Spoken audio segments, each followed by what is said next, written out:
Hello everybody, welcome back to EAFC25 with the Aston Villa career mode, and yeah, we're at the end of the January transfer window, so this could be a pretty good episode. Emi Martinez has made 33 appearances and kept 10 clean sheets. He's done very well. Ollie Watkins is leading the way though for the club. Most appearances with 35, most goals with 22, and is actually doing very well in the assist chart as well. Has he got the most assists? No, Tielemans has the most assists with 6. Obviously, ballsing up that big money move to Man City for him, which is a little bit irritating there, I'm sure, for him. But Ollie Watkins is second in assists, so he has been playing very, very well. 19 goals in 22 appearances in the league this year is absolutely bonkers. John McGinn up there as well. We actually do we spread out the assists quite a lot.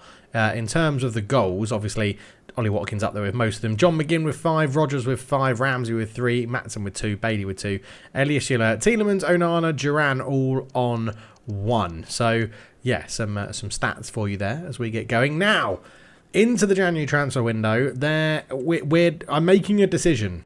And the decision I'm making is that Souza is going to be called back from loan to be our backup left back. That is because he has not made any appearances for Bristol Rovers this season, and we need homegrown players at the club. Let's look at the spreadsheet. So the spreadsheet has been updated with everything that's going on. We've also got a new thing in here as well, tracking our seasons. We have sold £60.7 million worth of players and bought in £33.7 million as it stands at the moment. In terms of our positions then, we have the 4 goalkeepers, with one of them out on loan, which is Martial. He is still out on loan, not being at the club. But importantly, this bit down the bottom is what we need to focus on. We have a squad total of 15 players at the moment, which are counted towards our Premier League requirements. So lots of space there, which is totally fine. The issue we have is in the Champions League, we only have 1 Villa Academy player registered in the squad, which means our 3 of those spaces of the 25 have to be restricted for 4 Academy players. So 3 of those are now only available taken by Villa Academy players, which leaves us with 22, which is a little bit irritating. So with Souza coming back off loan, as you can see here, to be our backup left back, if we say at club yes, he then comes in, that puts us up to 2, but our total still remains at 21 because he's so young. So that frees up then 2 further spaces we could bring in players to help us out. The issue we have is that although our squads are in limit, our total player number is pretty big. So we are still going to have some sort of clear out next season, but we do need to be wary of these restrictions that we have. So with that done, we will dive back into the game. If you're wondering why I don't look at the camera while I'm doing this, because the spreadsheet's on another monitor. But as we dive back into the game, we will call Souza back from his loan for a fee of 153,000. So Souza will now be our backup left back. Only 60 rated, Lino Souza, but tall, left-footed, and will be a decent enough backup to Maatsen. I've completely given up on the Luton player Alfie Doherty because he's just annoying me. Don't want to call back Moreno because he doesn't count as homegrown or anything like that. So technically now we have 2 spaces left for our registration availabilities that we can register for the Champions League and the Premier League as well, because we don't want to buy loads of people in that we can play in the Premier League and then not register them in the Champions League, because 1, it will get complicated for me to remember who I haven't registered and who can't play and things like that, and 2, I think your squad in the Champions League should be the same as the Premier League generally. But anyway, that's enough of that. We're going to go and play Monaco in today's episode, and we're going to get through this, play Monaco, sim the league game, play Celtic, and then get to deadline day and see how January ends, because the rules of the spreadsheet with the homegrown and the registration rules making it real is very interesting. It's very, very interesting. It makes the game much, much tougher, and if I'd remembered to look at that in the last episode, I probably wouldn't have loaned out as many youngsters as I did. Here we are then in the Principality of Monaco, where apparently it is snowing for the Champions League game of Monaco versus Aston Villa. Villa have been disappointing in the Champions League this year. Their return to the big competition in this game has not gone like it has in real life. We haven't won a game. Maybe we've won 1 game. I don't know. Since that draw of Juventus, which seems like ages ago, we have struggled. But we travel to the Principality of France to take on Monaco. So with the formalities and the anthem done and dusted, this is how Monaco line up. Bigelot, the captain, is in goal as expected. Sorry, not the captain. Minamino is the captain. 4-2-3-1. Bigelot in goal. Singo, Kera, Enrique and Teze at the back. Zakaria and Schlager in the middle. Minamino, Arsenis and Akulucci are behind. Balogun up front. Aston Villa are lining up with only one change to their lineup, as you would expect it to be, and Rooney Bargi makes his Champions League debut for Aston Villa. Martinez will be in goal as to be expected. Youngster Piers Charles, the new goalkeeper, is on the bench. Martinez in goal. It's a 4-4-1-1 for Aston Villa. Torres and Konza at the back. McGinn, Tillmans and Bargi apparently in midfield with Watkins, Bellingham and Rodgers. That is completely wrong. Here we go then in the snow of Monaco as the end of January is upon us and clubs are battering and waiting and trying to get all their business done. It's actually Villa that have started very brightly here as the ball goes into Watkins. It's a decent header straight into the arms and chest of Bigelot in goal, who does a good job defending that one. Balogun on the ball for Monaco, gives it away to Pau Torres though, and Tielemans can turn, get that one away into the path of John McGinn. He can look out wide to Rooney Bargi, who the fans have been pretty excited about the signing of Rooney Bargi. It's something different for Aston Villa going out there. Now they do have a very young squad, and it has been reported of the difficulties Unai Emery has for registering players now that they've let a number of their homegrown talents go. But Unai Emery is confident it is for bigger and better things that they can get those youngsters out and getting them first team footballers. That's a good ball through, but Martinez has it covered. John McGinn looks to float one over the top to Ollie Watkins, and Ollie Watkins is in behind. It's Ollie Watkins, and he sticks it home.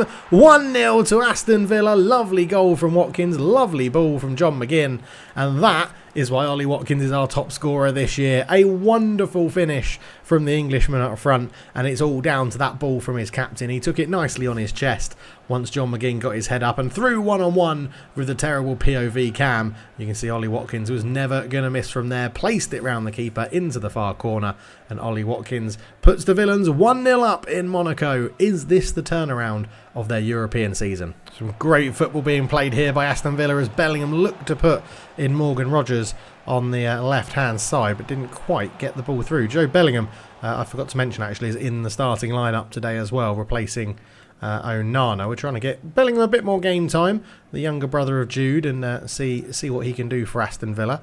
It was, I feel like, a great signing for £4 million earlier on in the save. But John McGinn could poke a ball through. Good covering there from Keraher. Or Teze's done well. Tries to poke a ball through. Martinez out quickly. He's doing very well as a sweeper keeper in this system. Elias Yeller comes forward. John McGinn out to Rooney Bargi, who has been involved quite a bit in this game today. He's getting involved and getting stuck in, which is good to see. Tielemans on the ball. Just holds it up. There's a good run there from Rooney Bargi, but Watkins decides he wants the ball and he's offside. Minamino with the ball through. Balogun's in. Balogun one-on-one scores. It's 1-1 here in Monaco. Minamino's lovely through ball found the striker, and Balogun, once of Arsenal, fires Monaco into a draw. I was going to say the lead. It's not. It's 1-1. But it's a great finish from Balogun to get that one. Minamino with a lovely weighted ball through as he turned away from his man, and Balogun took a touch onto that right foot, fired it past Martinez. 1-1. Tielemans into Watkins, who turns really well. Tielemans has carried on going here. Yuri Tielemans can't quite get there. Morgan Rodgers does well to win the ball in the middle of the park. Bellingham comes forward, runs straight into Theo Keraher. It's a really good tackle. Yeah, Bellingham not really getting into the game as much as I would like. 10 minutes to go in the first half. That's a very good tackle from John McGinn. Well done, Johnny McGinn. As Bellingham now touches it round the corner into Tielemans. He does well to hold on to the ball there. Rodgers just waiting for Matsson's run and does weight it in. Is it going to hold up in the snow? The keeper's come a long way. Oh, nearly. Lovely footwork from Bellingham just as he's starting to get more involved in the game. That's a great ball from McGinn to release Rooney Bargi onto that left foot. Cuts back towards the back post. The keeper can't get there. It's up in the air. Watkins. Oh, he headed it wrong. Got the angle all wrong on the pass and the header. On the shot, sorry, of the header. And it turned into more of a pass. But oh, Ollie Watkins, that was a wonderful opportunity to get his second of the game. Tielemans around the corner looking for Bellingham, but can't get that little flick through.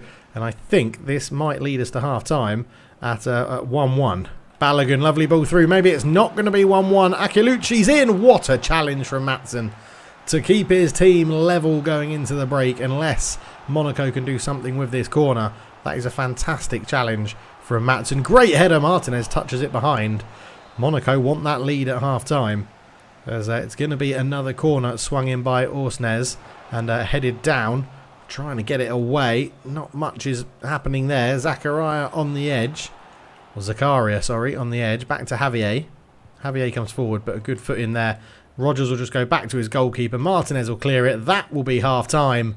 1-1 in the Principality. So second half getting underway. Monaco kicking us off for the start of the second half, kicking from right to left.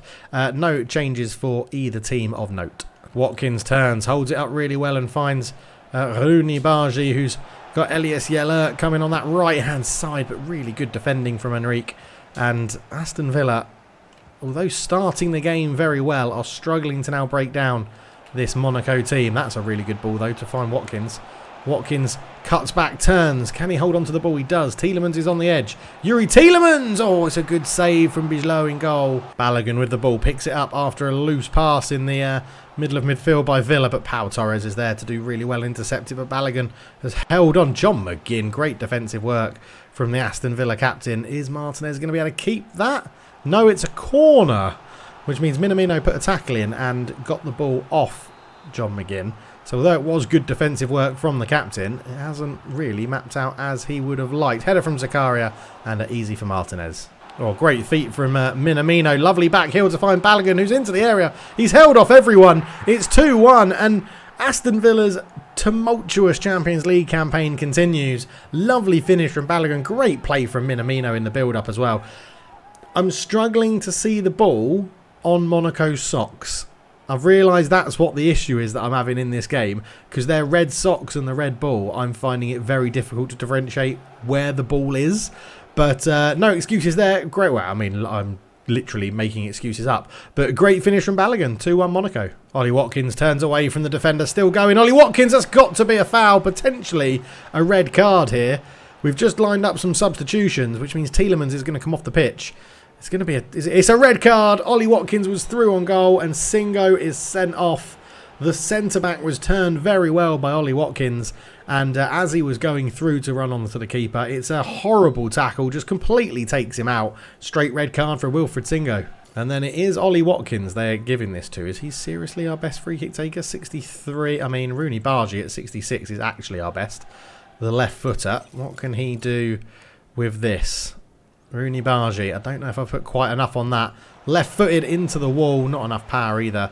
That is the problem when Tielemans goes off. We don't really have another free kick taker. That is fantastic pressure, though, from the youngster, Rooney Bargi, who could be in. Cuts it back. Defender does really well. Oh, yes. On the 60-minute mark, we did make those changes when Ollie Watkins was fouled and the red card was given to Singo. So, Jurgen Duran has come on up front. Watkins dropped into attacking midfield to replace Joe Bellingham. So, it's Duran for Bellingham.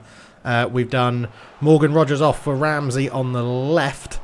And there was, I think, another one potentially that I'm forgetting. What have I just done there? Teze into Minamino. That's a really good tackle. Onana is trying to get the ball away.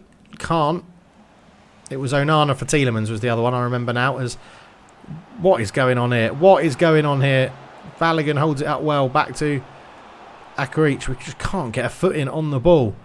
Orasens puts it through again. Balogun tries to turn. He's shaking off the man. He's got a hat-trick. The two defenders got in each other's way.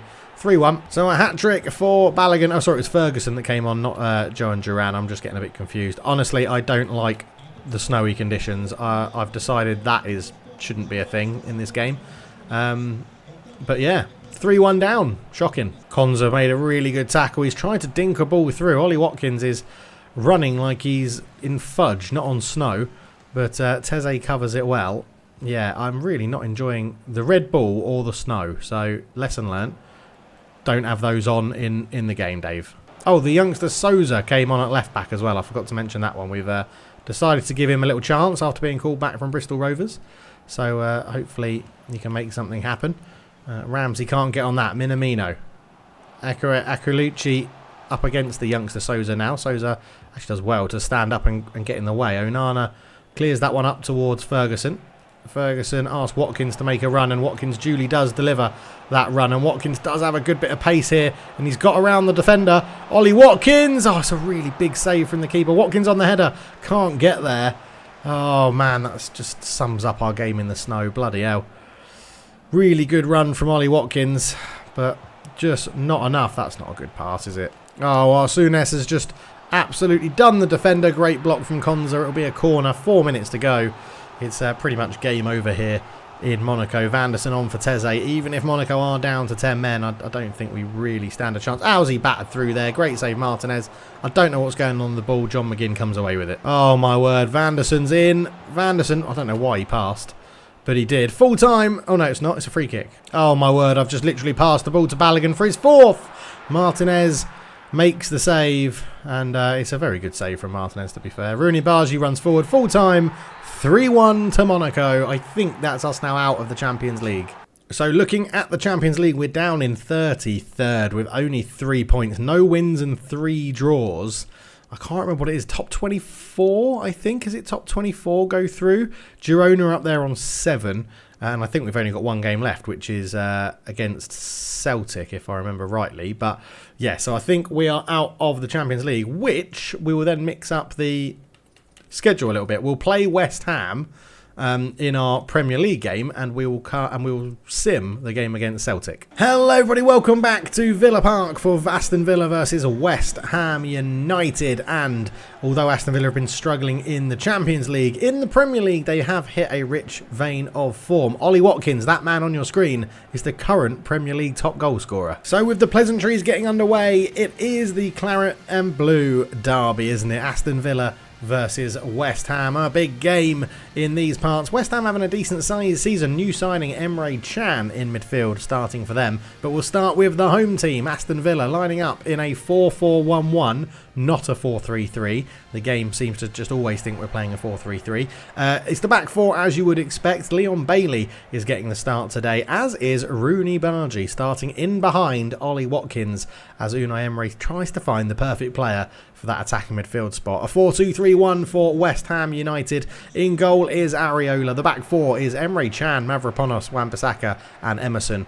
Guido Rodriguez and Alvarez in the middle. Fulkrog leads the line with Kudus and Somerville either side of Carlos Soler. And it's the away team of West Ham playing in white today that get the game underway. Aston Villa will be looking to bounce back from that Champions League debacle in Monaco in the snow and pick up 3 points in the Premier League. So Rooney Bargi starting in behind Ollie Watkins today does release a good pass into Leon Bailey. Leon Bailey cuts back onto his left foot, but it's a good challenge from Guido Rodriguez to just intercept the ball and stop Aston Villa in their tracks. But Villa do seem much more comfortable in the Premier League. They do seem to be getting European jitters as the big German Fulkrog there showing a lovely bit of footwork. Rodgers into Tielemans, on one more to John McGinn. There is Leon Bailey again, lots of space out wide. Rooney Bargi's drifted out. Rooney Bargi tries to get the ball cut across and it's cleared away from right in front of his goalkeeper. But yeah, Aston Villa starting this as we've sort of expected them to be playing in all their games,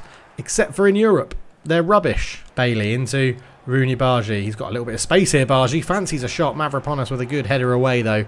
Did very well to deflect the shot and get some distance on the header as Carlos Soler comes forward under pressure. Here is Mohamed Kudus. Fulkrug into Carlos Soler again. That's a really good ball through. No one saw the runner, Somerville. He's unselfishly giving it to Kudus. Martinez with a good save. First corner of the game will go to West Ham, and surely they'll be aiming for Nicholas Fulkrug in the middle here. No, it goes towards the front post. There, Emery Chan with a good header. Yeah, definitely not small, Emery Chan, is he? Very good in the air. Watkins, Rooney Bargi, McGinn. This is a really good flowing move from Aston Villa. Rooney Bargi on it again.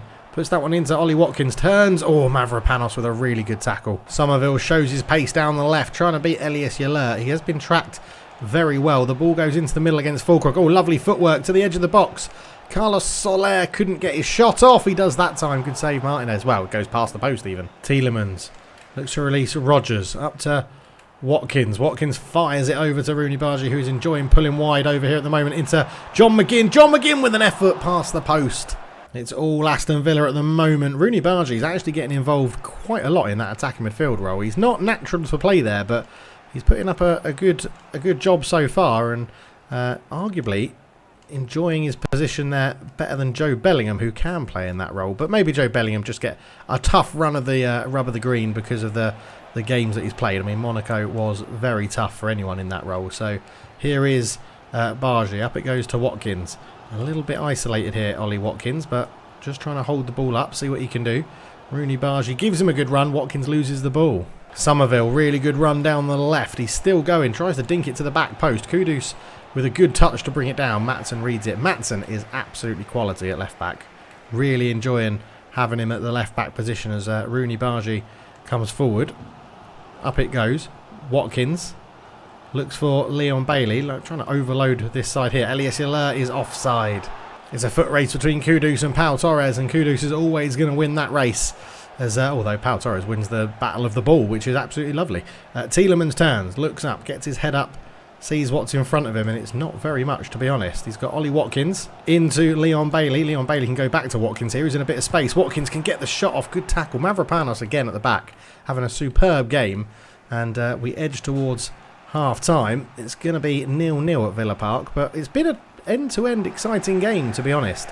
Both teams have been on the attack. Somerville definitely the danger man for West Ham in this first half. Rooney Bargy pulling wide again. Now into Watkins turns, and Emery Chan is there this time. And that is half-time. 0-0 here at Villa Park. An entertaining game, but no goals. So into the second half then. Aston Villa gets underway. The home... Oh, that's a poor pass from Rooney Bargy. I was just about to big him up and say he's had a good first half, but the first thing he does in the second half is give the ball to their danger man Somerville from the kickoff as Carlos Soler tried a little fancy back heel. That's good defensive work from Tielemans, although Fulkrug is still there. Into Soler. Big save from Emi Martinez. Here come West Ham again. We're just taking a bit too long on the ball to get our passes away, and West Ham are making the most of our dilly-dallying. That's a really good ball into Ollie Watkins, though. Ollie Watkins lays it out to Maatsen. Maatsen looks forward straight into the legs of Alvarez. And, yeah, was just struggling to break through, but that's a good pass. Tielemans. Lots of space for Yuri Tielemans. What a finish from Yuri Tielemans. 1-0 Aston Villa. West Ham have started the second half the better, but Yuri Tielemans breaks the deadlock. It's a really good finish from Tielemans. The movement off the ball for once was good, and Tielemans with a rocket of a power shot past Areola. 1-0 Villa. Kudus, lovely turn to cut inside of Pau Torres. Kudus, big save from Martinez, and Elias Hilaire will beat Fulkrug to the rebound. Massive save there from the Aston Villa goalkeeper. Rooney Bargy up to Ollie Watkins. Lovely first touch to get it out of his feet. Does really well, Ollie Watkins. Rodgers comes forward, just running out of a bit of support there, Rodgers. He has got Maatsen behind him. Maatsen holds this one up. Digs out a good ball to find McGinn. Tielemans with an effort. It's hit Mavropanos. Tielemans trying to get there again. He has got a good touch on the ball, and it's Bargy. Bargy shoots. It's blocked. Tielemans can't get on the rebound. Oh, on the counter-attack, Kudus. Mohamed Kudus has got so much pace. Going to try and just force him wide. It's a really good bit of defending from Enzeri Konza to do well. Not once, but twice. Martinez still forced into a save, but it was a much harder angle for Kudus there and much further away from goal. Maatsen with a wonderful sweeping pass to pick out Rooney Bargy, who really has had a good game. Bargy in this one, although, again, just as I praise him, he gives the ball away. West Ham United make a change. It's actually Emerson coming off to be replaced at fullback by Kufau, and Somerville, who I would argue has been their best player, is coming off here, and they're going to give a run out to someone who I didn't see. Tielemans on it again. Referee. Horrible tackle as we just went past him there. Is that going to be should be a yellow card, I think, not quite a red. But West Ham here, it's Alvarez, it's a yellow card. And with that free kick, it gives Aston Villa a chance to make a double substitution. Leon Bailey and Rooney Bargy off, Evan Ferguson and John Duran on. A wonderfully attacking substitution for Unai Emery. 3 strikers are now on the pitch. And Tielemans, you would imagine, fancies this one. Yuri Tielemans, 26 metres from goal. Yuri Tielemans hits it well enough. It's a good save from Areola. It was going in, and the keeper did have to get a touch on it. Or did have to make a save, to be honest. Elias Hilaire picks out Jean Duran, who made a really good run. He's just giving himself a lack of options there. Tries to put it in towards Ferguson. Areola punches it. It's kept alive. John McGinn is there as backup. That's a good ball. Tielemans, he's already got one today. Oh, he fancied another one. It will be a corner. John McGinn with it. Aston Villa 1-0 up. The corner comes into a really good area. Torres. Oh, it's over the bar. Ollie Watkins picks up the loose ball in midfield. Lovely turn. It's another foul. Is this a second yellow? for Edson Alvarez. Two very similar fouls he's given away. It is a second yellow card for Edson Alvarez. Second yellow, that's a red. West Ham down to 10. So Youri Tielemans is going to get another chance at this one here after Alvarez's red card. It's a little bit further out, 31 metres this one. Youri Tielemans goes for a little bit more power. It's the distance on it made it easy for Areola to just pick it out of the sky as West Ham make a substitution. Antonio on for Fulkrug up front. And again with a good header. Here is Evan Ferguson. Just holds it up well. Puts that one into Rodgers' path, and Rodgers is just taken out of it by Emery Chan. Good tackle though. Watkins, that's a really good ball to release Ferguson, who's his first touch was good, but couldn't get it out from his feet. And yeah, he feels a bit clumsy at the moment, Evan Ferguson, but we will stick with it, see what he can do. Antonio does well to ride a couple of challenges there. You can see West Ham are struggling down to 10 men, lacking a few options as Kudus kicks the ball straight out of play as he was trying to go back to his fullback. And Wan-Bissaka, I think, coming off here for a couple of changes for West Ham. No changes, any further changes anyway for Aston Villa as Watkins can hold this one. Oh, he should have gone in the air. Vivian did really well at right back to cover that one as Kudus comes forward. Good footwork again from Mohamed Kudus. Good tackle, Maatsen. Here is Kudus again. He certainly has not disappointed today. He has been really, really good for West Ham. Looks to get a ball back to the edge of the box. Watkins does well to cover that as Morgan Rodgers can now bring this one away. Just gets past the challenge. Watkins up to Ferguson. Back to Watkins. Watkins looks to play Ferguson in. It wasn't a good pass. That is the one thing with Watkins in attacking midfield. His passing is pretty rubbish. But it looks like that should be the game as Pau Torres has the ball here. He can just go out wide to Jean Duran, who is actually in a very good placement. But it's a 1-0 win for Aston Villa. The league wins keep on coming. I actually really enjoyed Rooney Bargy playing in that attacking midfield role, so we're going to get him training on that to give him a bit of an option as for us and for him as a bit of versatility. So yeah, we're going to get Rooney Bargy going to a attacking midfield cam. That's what we want to get him to learn. 42 weeks, so it's going to take him some time, but yeah, I was happy with that. Very, very happy with how he did there. And it's another win in the league. I don't know what's going on in Europe. We just cannot buy a win. In terms of scouts and stuff, we do have scouts out and about. The MLS scout is doing a good job as well. Picked up a few strikers, midfielders, defenders, a couple of goalkeepers that are on our radar now, so that's all good. There was a couple of players in here that I was looking at. Redondo is definitely one I'd be keen with, so we're going to get him in the shortlist on the transfer hub. And the other one is actually a right winger, Pedro de la Vega, I'm interested in as well to keep an eye on and see how those guys develop. So with us out of the Champions League, we're going to go and take on Celtic, but we're going to go and play our other system, wherever it is, the Aston Villa default that I've set up, which is the 4-3-3, which is what it keeps showing in the intro. I've just changed it to a custom sort of tactic. But yeah, we will be activating that and using that tactic in the game against Celtic. So let's go and make sure we've got a team. We're going to start Ferguson in this one. We're going to start Ramsey as well on the left. Tielemans can play. Bellingham comes out for Onana. We'll give Mings a start over Elias Yalert and then put Konza at right back. And let's start our youngster. Let's start Souza in there as well. Maatsen can have a full-on rest. So quick sim minute against Celtic then. Are we going to get a win in the Champions League? We're not. It's 2-2 even with a sim. But Evan Ferguson did score, which is nice. Leon Bailey got one as well. Adam Ida and Kuhn for a late equaliser actually for Celtic. 2-2. So John Duran has got another loan offer, this time from Nantes, which we are going to reject. I like the fact that we've got the 3 strikers at the club. Diego Carlos is really annoyed at the club. Sort of feel like we should sell him because, one, we can then reinvest the money in potentially buying in a homegrown centre-back. So I think we're going to negotiate it to start because I think we can get a bit more. And then we're going to see what sort of franticness happens in deadline day. I wonder if Spurs have a centre-back that we can potentially... I'm still interested in Victor Lindelof for £10 million, by the way. I think that's a bit of a bargain. Dragusan, I don't think they would really give us Dragusan. Definitely not Van der Ven. 22 years old, 76 rated. I mean, Diego Carlos was really... Maybe I should give Diego Carlos a bit more of a run, but let's have a look. Let's go for 17 million and just see if they would if they're happy for £17 million, £5 million more than market value, a little bit more than what they're asking for. No, they're not interested. I might give Carlos a bit more of a run because he has been very, very good when we've played him. But yeah, let's get to deadline day and we'll see what is going to happen in a manic deadline day. Will any of the big clubs spurge on our players? That's the key question. We are on deadline day and we have an offer for Diego Carlos, £12.4 million from PSV. Again, we're going to try and get a little bit more of them out of them.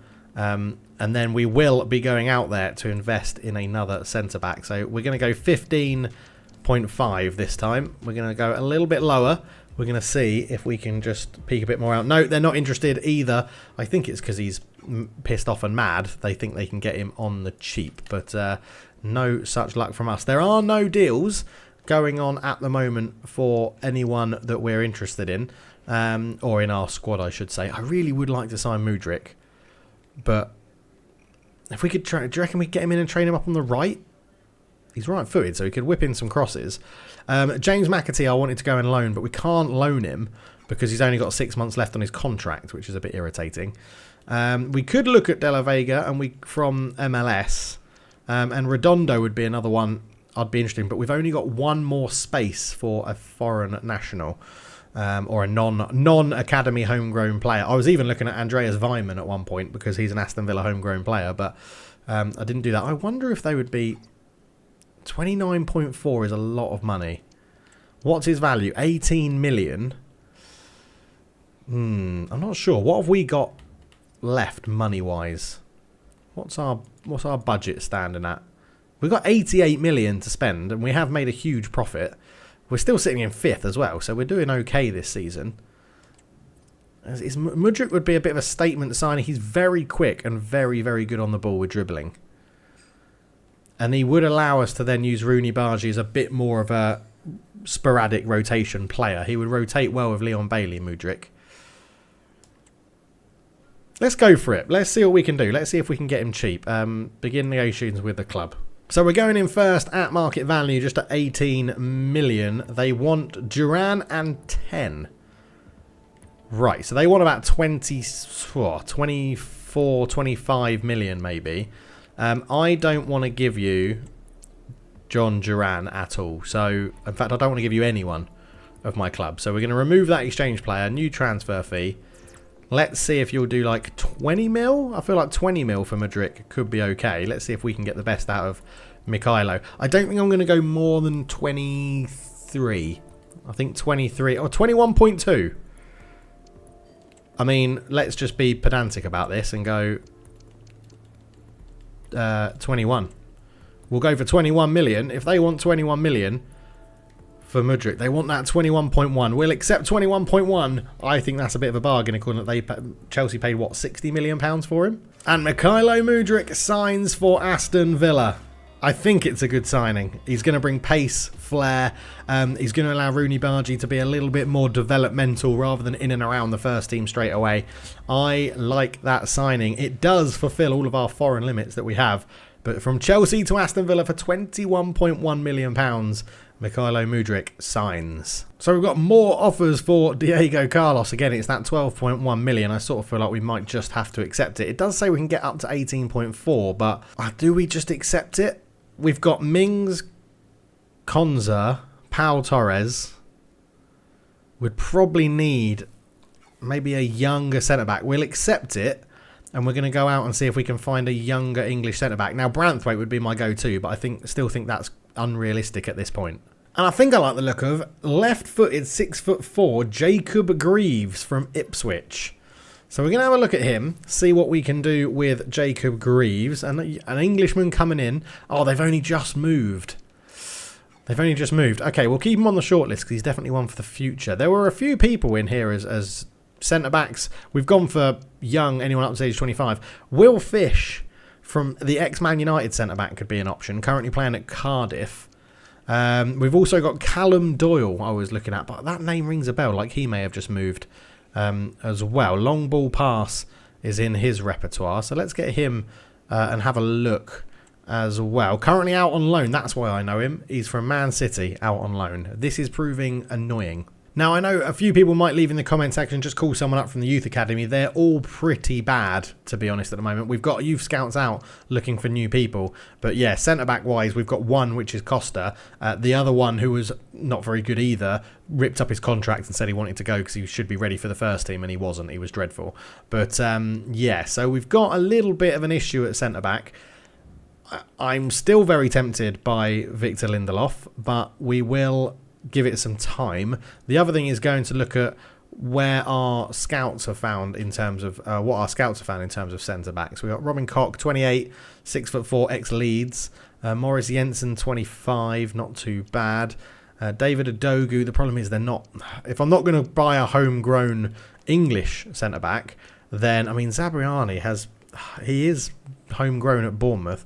Lewis Gibson isn't a bad idea as a fourth choice centre back.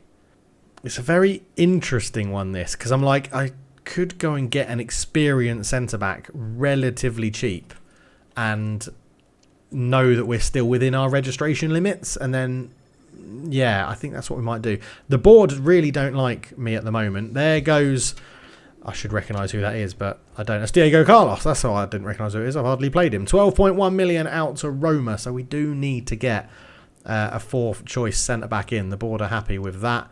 We do have a message from the chief exec. Yep, he has gone. 10.5 million is allocated, so we should have a look at the objectives. So what have we got?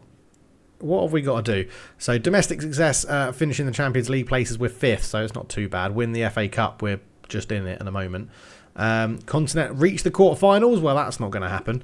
Youth development, we've done that. We've completed both of them. Brand exposure, signed 3 players born in South America. Okay. 3 players born in South America. Make 2.55 profit from your youth player sales within 2 seasons. Okay, well, we can probably do that as well.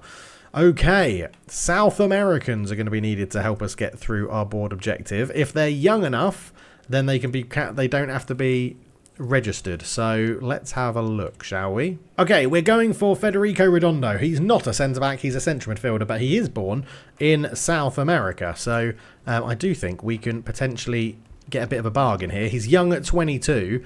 He will need to be registered, which means we do put ourselves in a pickle with the centre-back option. We're just going to go for 10 mil straight off the bat. A little bit higher than market value. We'll see what they say. 10.5 with a 2% sell on. Yep, that is perfectly fine. Okay, to solve our 4th choice centre-back issues, we are recalling Feeney from Shrewsbury. 6'4", 19 years old, right-footed, 60 rated, but yeah, is our 4th choice centre-back. So I don't mind that. Homegrown, and ticks off a lot of the quota that we need for the Champions League registration as well. So let's get a contract in with Redondo and see if we can confirm that one. And Redondo is in at the club, so the MLS scout did a really good job of finding him, and that is great. Thank you for recommending that, whoever did. Redondo is in. 5 hours left to go in the window. Our board confidence has gone up just above my head, as you can see, and I think our squad is now pretty much complete. The only thing I was tempted to do was to find a homegrown England. Oh, Tyrone Mings has got offers on him. He's definitely someone I could definitely sell, but with the squad as it is, we can't afford to let him go.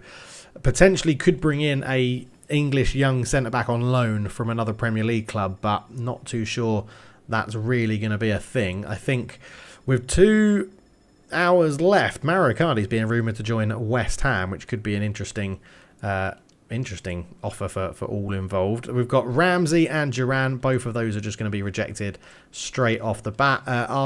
Chelsea trying to replace 100%. That is Chelsea trying to replace us buying Mudryk off them. So yeah, so Mudryk's in on deadline day, Diego Costa out, and Redondo in is going to be the end of our business.